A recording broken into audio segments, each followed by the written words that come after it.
Welcome to another episode of Systematic Geekology.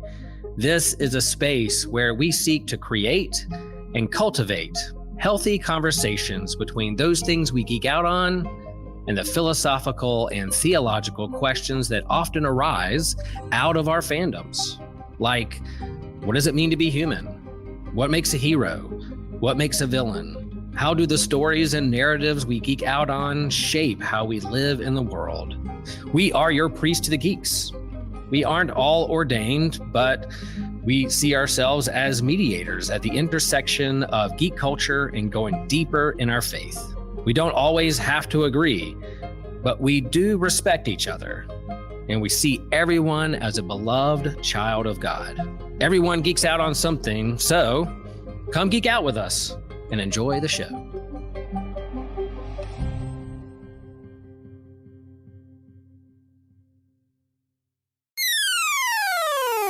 This show is a proud member of the Amazon Podcast Network.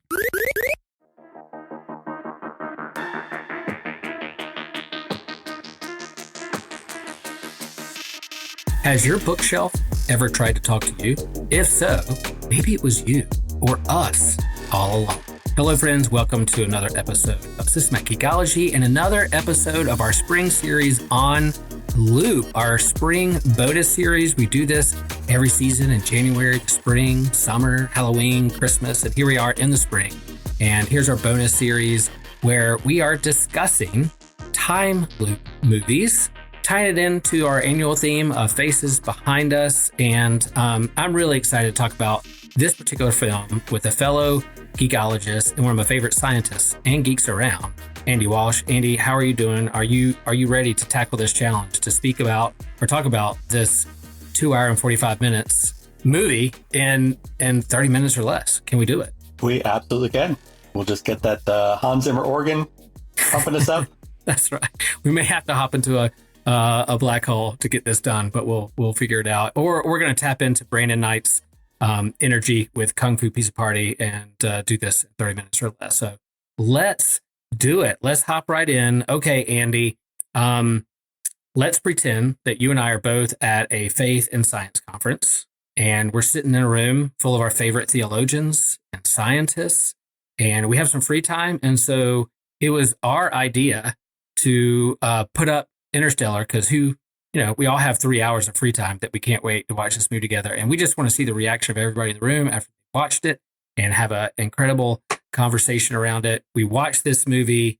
What's the first thing you share or the first thing that comes in your mouth after the credits start rolling? You know, when I think about this movie in this particular moment, the scene that jumps out to me is the scene in the principal's office with Principal David Oleguo and the conversation about the science textbooks and whether you know what's the true history of the space program and all that. And yeah, it's hard to shake how prescient, not that it was entirely prescient in the sense that sort of thing had already happened, right? So we knew that could happen again because the desire to control what's in the textbooks and decide what's true has reared its head before. And man, we feeling that sting again.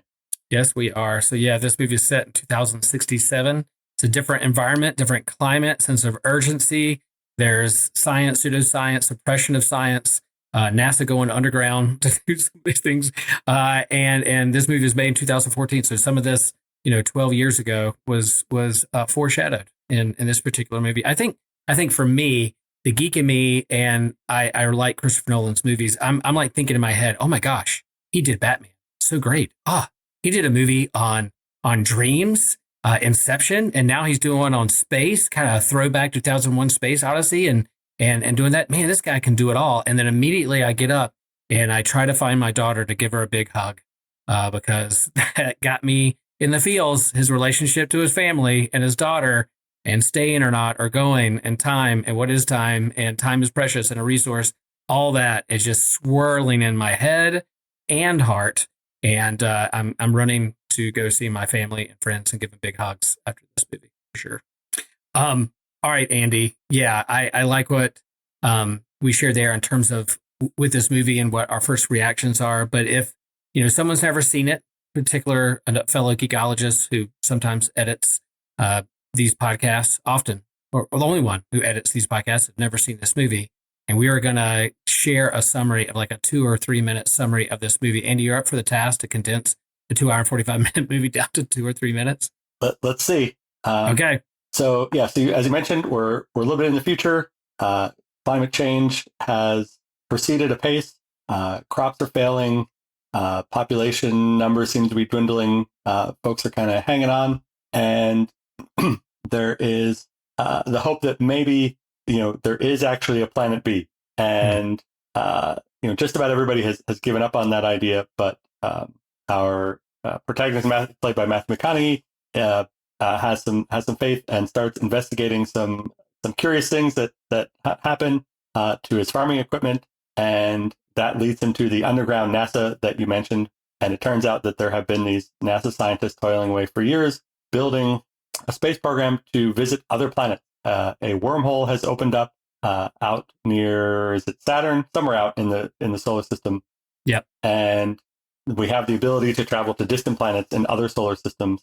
We've sent some probes, and now it is time to follow up on those probes to think about actually relocating people to these planets. And so a mission, a small number of people are launched on this mission. They go through the wormhole.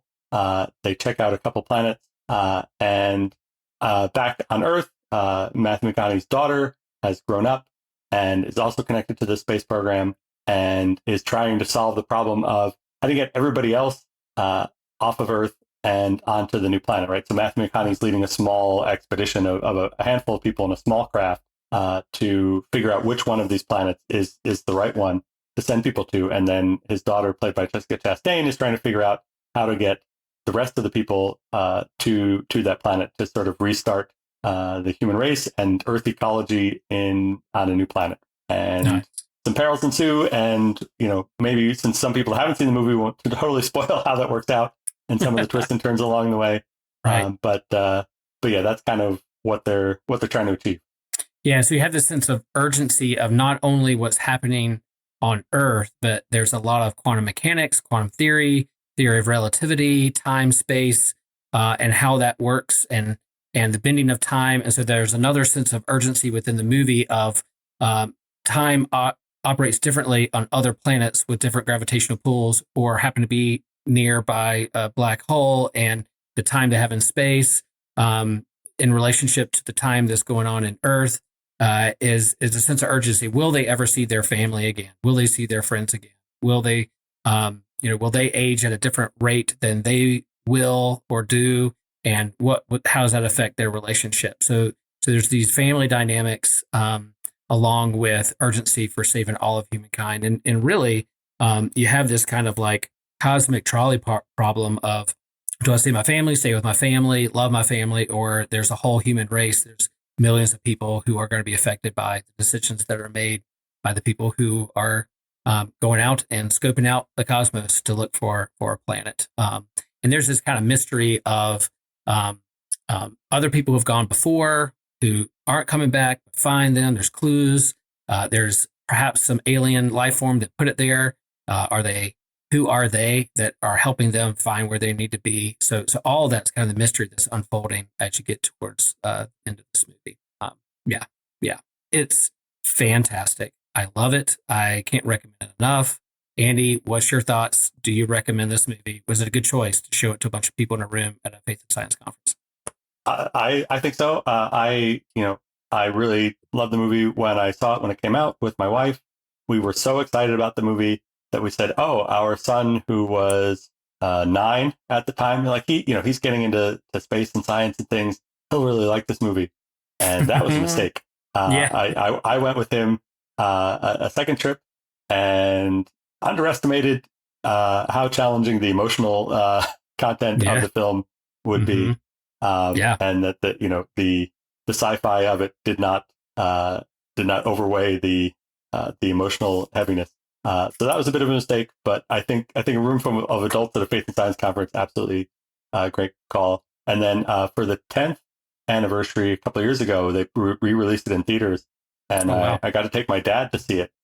He had not seen it before, and he was blown away by it. He thanked me for taking him. He's like, there are images in this film that will stick with me for the rest of my life that were worth seeing on the big screen. So yeah, yeah. I mean, yeah, I do recommend seeing it on the biggest screen you can have and the best sound system you have, because there are certain moments that you're definitely being manipulated by the soundtrack and these big organ religious swells that are coming. And we'll talk about other kind of swells that emerge on the horizon as well. But in terms of this organ music and the emotion of it is huge. I saw this in the theater too. I saw the Batman trilogy, or the two that had come out already, and Inception, and was a fan of Christopher Nolan, and said, I like space, I like cosmology, I like the stars, and went to this movie. It's not a sci-fi shoot 'em up lasers lightsabers movie, but in terms of the urgency of trying to find aliens or planets and save humankind,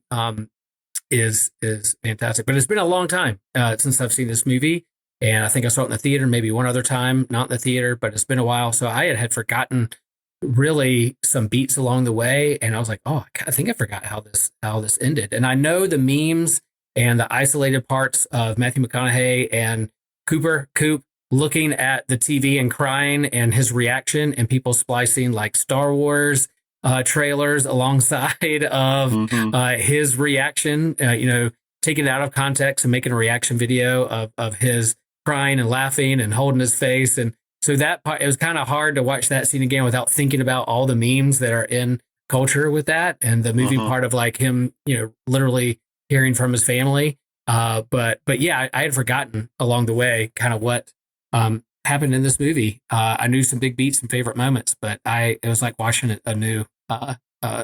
And again, yeah, I love it. It's got a lot of big emotion, a lot of, I think the urgency and the themes definitely hold up in our current context, in our present world today. Yeah, let's talk a little bit about our annual theme, about the people and faces behind us, or behind the main characters, and really, I alluded to what is there. I don't know if we want to spoil it all for our folks. It's an old movie, but in terms of like a bookshelf and people talking and communicating, and who are they, who are us, that Cooper is a NASA pilot who is literally the face behind him and his family giving messages in a time loop. I feel like this whole spring series was created for this movie, Andy. That's what we're talking about when it comes to the faces behind literally us. How do you tie that in to our annual theme? Yeah, I guess it's hard not to spoil it and acknowledge the connection to that theme. Yeah. I think I was the one that put this forward. If we're talking about, the people behind the people, the people behind the faces or whatever, that, an interesting wrinkle on that is all these time travel movies where people wind up being their own causal agent, right? Yeah. And in this film, there is the claim, and I haven't investigated this fully, but there's the claim that gravity and gravity waves can travel across space-time in different ways than light can, and allowing you to create these closed time-like curves. I know that the closed time-like curves are a valid solution to general relativity equations, right? So I guess that is what they're drawing inspiration from. So Matthew McConaughey's character figures out how to use, at the end of the film, needs to send information back about the planets and how to get there and all that. It needs to send that back to Earth, and needs to send that back in time, or figures out that if he can send it back in time, that will solve his issues. And so he finds himself in a 5-dimensional space that has a convenient interface to his farmhouse back on Earth in the time before he left. Yep. That allows him to send signals back through these gravitational waves or other kind of gravitational signal. And at first that manifests as just sort of knocking some books off a bookshelf, and eventually he's able to encode some Morse code in the placement of books, and then in the hesitation of a second hand on a watch. And so all these mysterious clues that, as the film unfolds for the first time at the beginning, all these clues about, are there ghosts in the house, or what, all these strange things that are happening, the things that point them to this hidden NASA installation that they should have no way of knowing about.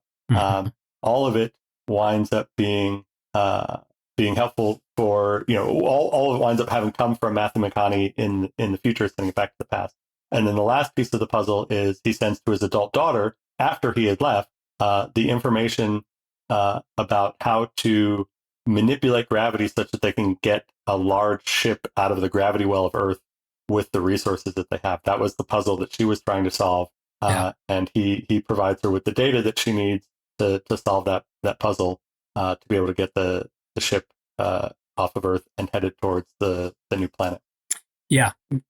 Well done there. Perfect. And you also, like, it literally is a loop. Like, if we're talking about on loop, it is a loop, because the first message is he's like, gives to himself is stay, don't leave. You're literally wasting your time, because it's a trap. There's betrayal, there's backstabbing, there's secrets and lies, and not being told all the information. So he's like, stay with your family, stay with your daughter. But then he figures it out, because there's this kind of a AI robot that I've never seen a shape robot like this before, called TARS. It's not an acronym. I looked it up. Is there a particular acronym? No. Maybe it's just like playing a word with star or TARS. But TARS has like an AI regular human voice, and while he's in the middle of a literal black hole, are working out and send more messages. So I'm glad he didn't stay. He didn't listen to himself with that first message, and then eventually was able to pass on other messages to his daughter. And I really enjoyed that part. Yeah, wrapping my head around the science of it all and picking up clues here and there. And does the science hold up? Is this something that in terms of your own research? I mean, I'm sure there's some particle physicists and quantum physicists who may have bones to pick with this, but I wonder. I didn't get too deep on whether Nolan did his homework or not when it comes to gravity, time, relativity, all that. Yeah, I mean, absolutely, homework was done. There is a point where the science becomes science fiction, right? I mean, that's otherwise it would be a documentary. Yeah. But there's definitely some serious science and thought about the science that has gone into this film. Kip Thorne is the big name, was the physicist advisor on this project. He would go on to win the Nobel Prize, I think just 3 years after the film came out, for his role in helping to construct the detectors that detected the first gravitational waves. Nice. So, and he's, he was a big figure in sort of black hole research and general relativity research. And it's intersection with science fiction. He has a book, Black Holes and Time Warps, I think is the name of the book. I'm gonna go look it up. Okay. That he had written in the 90s or early 2000s. It actually makes an appearance. Tommy Maguire's Peter Parker is reading that book, or has that book in a stack of things that he's carrying around in one of the Sam Raimi Spider-Man movies. There you go. So Kip Thorne has been interested in this topic for a long time. So he was the main advisor. I'm sure there were other people as well. And the computational model that they built to render the massive black hole that makes an appearance in the film, and provide some of the more stunning visuals. So they to just generate those visuals, they had to create a mathematical model of how a black hole and the matter around it would work.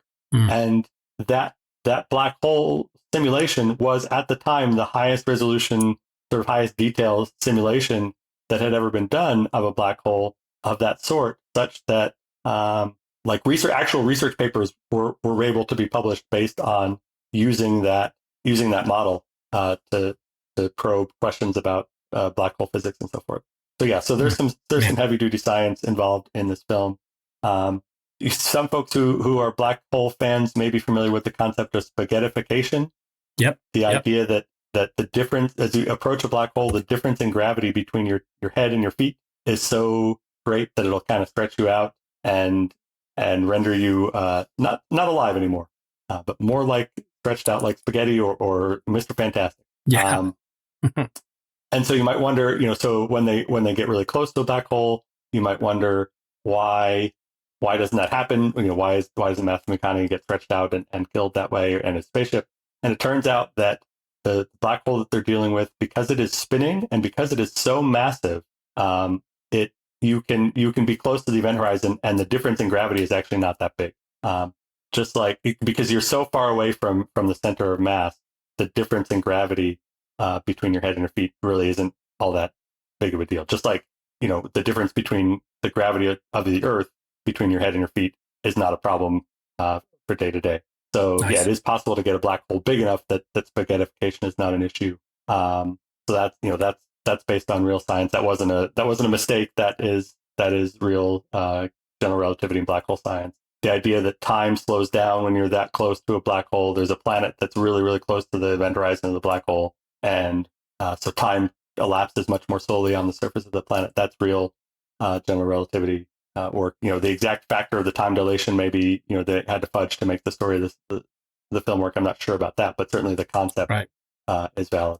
So yeah, lots to dig into. There's a whole book about the science of Interstellar. I think it might be called The Science of Interstellar, with some nice images of the black hole and other things. So yeah, if folks want to dig in, there's plenty to find there.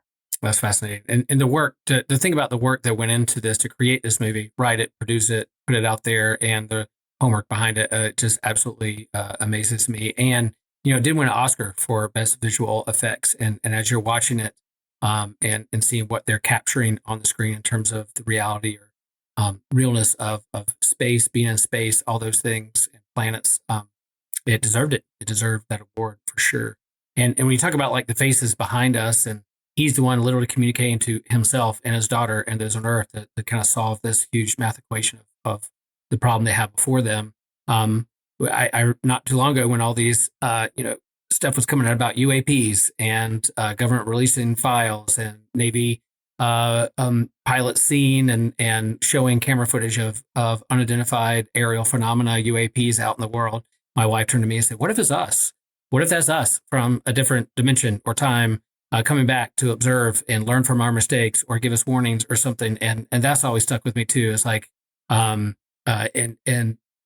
light of watching this again, we had a nice conversation after we watched the movie about UAPs and what it could be. Maybe it's us. Maybe they're not ghosts. Maybe they aren't like aliens wanting to take over and put us in a zoo, but maybe it's us all along, or somebody like us from a different dimension. I think it's neat to think about.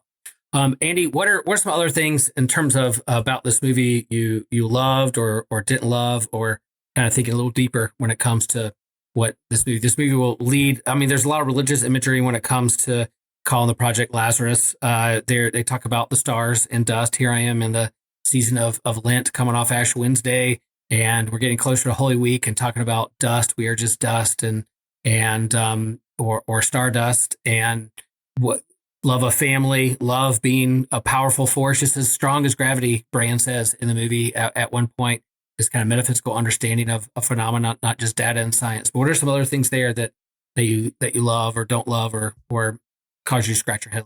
Yeah, I mean, just it's not necessarily deep, but we've talked about the music for the film, but I can't say enough about how much I enjoy the music of the film. Especially there's a cue called "No Time for Caution" that comes at a particularly dramatic, intense bit of the film that is probably one of my top 5 cues from film scores of the past, probably of this century. And yeah, so that's a great aspect of the film. I struggle with the idea. So there's an element of the film is addressing climate change. It's not speaking necessarily directly about climate change, or it just sort of takes it as a given, right? And sort of wrestles with what are the consequences of that, rather than is it real or what's going to happen exactly or whatever. But there is on the one sense an idea of like we're all we have, right, and the idea that this closed loop, right, that we're the ones that have to help ourselves. There's no rescue ship coming. There's no whatever. Like we're going to have to be the ones that solve this problem. At the same time, the way that we solve the problems are somewhat fantastical and stretching into the supernatural. And so I kind of struggle with, well, is that really a hopeful message or a discouraged message? I'm not really sure. I think that it wants to be hopeful, or at least encouraging that there's work to be done. Get out and do the work, and there may be ways to find. There may be solutions out there that we got to find, but we got to put in the work. Yeah. But the idea that it kind of takes magic of reverse time travel and the solutions can only come from the future, going back to the past, maybe undermines that a little bit. Yeah. And I think it's also worth saying, you mentioned about love being a powerful force. There's a way in which that can come across as sappy, but I think we underestimate, right, that while it's not a force in the same way that you can measure it and quantify it and detect it with a device or a contraption, right, and that it it has a constant field or an equation that we can write down. It doesn't mean that it's not a real force in the world. It has real causal power. People do extraordinary things because of love and hate and fear and joy and hope, right? All these emotions which are not tangible and which you can't hold in your hand are nevertheless real because of the way in which they impact humans and that humans impact the world around us. And I don't think there's anything. I think we shy away from that sometimes because it feels squishy or romantic or whatever. But I think we can assert without having to stray from being scientific and grounded in the physical world. I think we can still assert that no, these things are real things. There is a reality to them. Just because they are not material doesn't mean that they're not real, and doesn't mean that they don't have profound consequences and profound influence. I mean, how to compare it to the strength of gravity? I don't know, but that doesn't mean that it's not real. Yeah, and I think they do a good job with those discussions there, because they talk about not only gravity and time and relativity and equations that come with that, but also evolution and survival instincts and attachments. And you can look at that through a scientific lens too, in terms of how we evolve as a species and how we survive as a species. But then just as, there was a time when we couldn't calculate or understand gravity, the theory of relativity and gravity waves, love is a powerful force as well, to lean in to that too. I think it does a good job without being too sappy, but then talking about the tension or the difference between just evolutionary survival instincts within humans, and then also our attachments and love, what drives our decision and how to help other people and the ones we love. I think they do a good job, really, really good job with that. Another big part, of course, I loved about this movie is you have a giant wave, and they actually surf one of the big. It's over 100-foot wave. If you watch the HBO special, The Quest for the 100-Foot Wave, well, there are planets that may have those big tsunami-like waves, and this spaceship literally surfs it. And I was like, yeah, here we go. We got a surfing scene in my sci-fi movie. I'm down. I'm very excited about that, and that wave coming at them and the urgency, and then turning. It was so good. Really well done. I'll say that it is long. It's a long movie. It's 2 hours and 45 minutes. They hang on scenes really long sometimes, and they draw it out. There's not 3 acts, there's 4 acts, and it just keeps going. But I think if there's a throwback to 2001 Space Odyssey and space, and I think he's tapping into some of those vibes and what came before it in terms of sci-fi. I think it's done really, really well. So I wouldn't edit much out of this movie when it comes to the soundtrack and the organ swells and literal ocean swells and water and the relationships that are there, the age ups, age downs, all that stuff is totally worth it. So go see it, folks. Go see it. And yeah, are we doing a 2 hour and 45 minute movie justice by doing this in 30 minutes or so? No. And so should we do another whole episode on this particular film after Joshua watches it? Yes, we should. And that's kind of what we're doing with these with these kind of bonus series, is to kind of tap into a little bit of some of our favorite movies and favorite themes, and then hopefully later on down the road talk about it a little bit more. So this is just a tease and a lure that maybe we'll go even deeper into the black hole of Interstellar here at some point in the near future. Andy, I'm sure there's something tonight that I'm going to think about. I wish I said, and then maybe I'll come back and flash the lights in my office and be me communicating with myself to make sure I don't forget something to say. But I don't know. Is there anything that you're going to be disappointed when we wrap this up? That you're going to be, I wish I said this about this movie. Well, we haven't even talked about Matt Damon and that whole, he lures them to a planet. He's the only one who survives the initial visit to those planets, and he lures them to his planet to rescue him but it turns out that maybe it's not the ideal place for them, and that's the whole thing. And I think that's a good illustration of fear as a powerful motivator as well. And I think that speaks to our present moment also. 100%. Just wrestling with why he does what he does, and what we would do in the same situation. Yeah, I think that's a good moral dilemma that they're in there. And yeah, the cast in this movie is just outstanding. And how Christopher Nolan can get all these A-list celebrities in one movie is incredible. But yeah, the cast, it's just people kept rolling out. I'm like, isn't that so-and-so? Isn't that so-and-so? Oh my gosh, I forgot about this. This person's in it. And it just kept going and going. So yeah, fantastic. Cool. Well, that's it, folks. Let us know what you think about the movie. How you think this ties into our annual theme. Go back and check the show notes for the playlist and all those things. Our closing question here, as we wrap up, as we loop back around, Andy and I have been on other episodes you can find in the show note with the spring series on loop. And so we're going to, the closing question is going to be a little different this time. Do a little different. You can hear what we say on other episodes about the main one. But, if there was a movie that we could go back in time and change a decision with that particular movie, Andy, what movie would it be, and what decision would it be if you could go back in time and change a movie decision? It's probably just because we've got Avengers Doomsday on the brain, and Kevin and Christian and I talked about are kind of building up to that and doing a whole other series. I'm prepping for that, but the Doomsday prepping. But it occurred to me, they kind of did Ant-Man dirty a little bit with using the third Ant-Man movie to set up Avengers: The Kang Dynasty that isn't ever going to happen. So yeah, I would like to go back and see what the third Ant-Man movie would have been if they had a better sense of what their actual plans were going to be, and how the how the phase 5 and 6 were gonna pan out. I like it. That's a good decision. A little bit deeper than mine, a little greater ramifications than mine. But I would go back and I would say, Lucas, come on, man, let's make these Ewoks Wookiees. That was the original plan. I get it that this scale of hope and the little guy beating the huge empire. I get that hobbification of terms of how we do movies and who wins or not. But I would love to see just in that Return of the Jedi, just a planet of Wookiees going to town on the Empire. So yeah, that's probably what I would do right now. There's a lot of Star Wars ones I want to go back. the sequel trilogy, prequel trilogy, all kinds of decisions that would be like, oh, come on. But right now, comes to mind, I would love to see it in Return of the Jedi. That's, yeah. Come at me, y'all. Come at me. Send your angry emails to willrose@interstellar.net, and I will answer back. Hey, folks, thanks. Rate, review, share, chime in on the polls. A lot of these movies are done because our fans and people on social media voted for them. So we hope that you can be a part of that and do that in the future.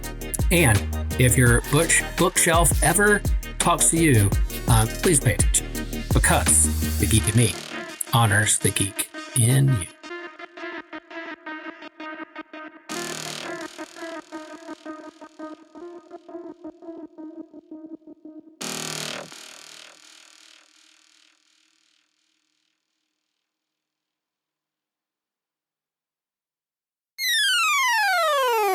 We just want to take a moment to ask you all to consider sponsoring our show.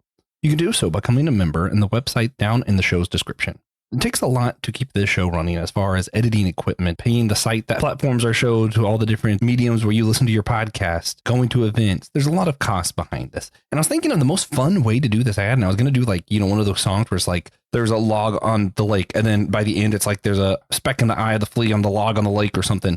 Then I realized that would just take too long, and I don't want to bore you guys. So I'm going to list some of the benefits you can get for being a member as a thank you to those who do take some of their funds to help sponsor our show. At the free tier, you get some perks, including like free episodes. Yeah, you don't even have to pay to get extra content that goes along with our annual theme, or even in collaboration with the Rethinking Faith, we're going to be doing Rethinking Comics, and you can get that on our website if you want to follow that series. As you move up to some of the paid tiers, you get access to exclusive merch only for our sponsors. You get access to the bonus questions we do each thing, and all kinds of things that are like shout outs for all tiers. You can get a shout out on the episode. All of the tiers come with some incredible benefits. As you go through some of the different ones moving up, you get different % off of our merchandise. We just straight up give you money towards purchasing stuff. Some of the tiers just get $10 a month to buy stuff from us. We do free giveaways. Some of the tiers come with birthday presents, Christmas presents, free t-shirt for our members. There are lots of things that we do because we just want to show our appreciation for those who are able to take their funds and sponsor our show. But we also want to remind you, whether or not you can financially support the show, we appreciate everyone who takes their time to listen to this. Remember that verse that's like, perhaps you're here for a time such as this. Well, perhaps you're here for a time such as sponsoring our show, or perhaps you're not here to listen to ads, and I should wrap this up. This show is a proud member of the Anazal Podcast Network.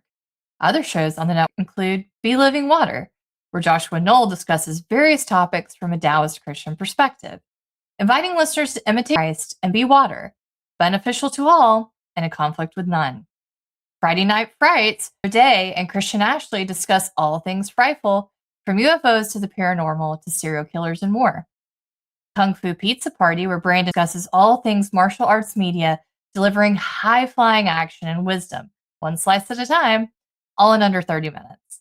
And my other show with Christy Whaley, Theology on the Rocks, where two theology PhDs talk about our lives, the world, and theology, all over drinks, clearly. Come on over each week to hear two besties discuss academic nerd stuff while also banter endlessly, especially if wine is involved.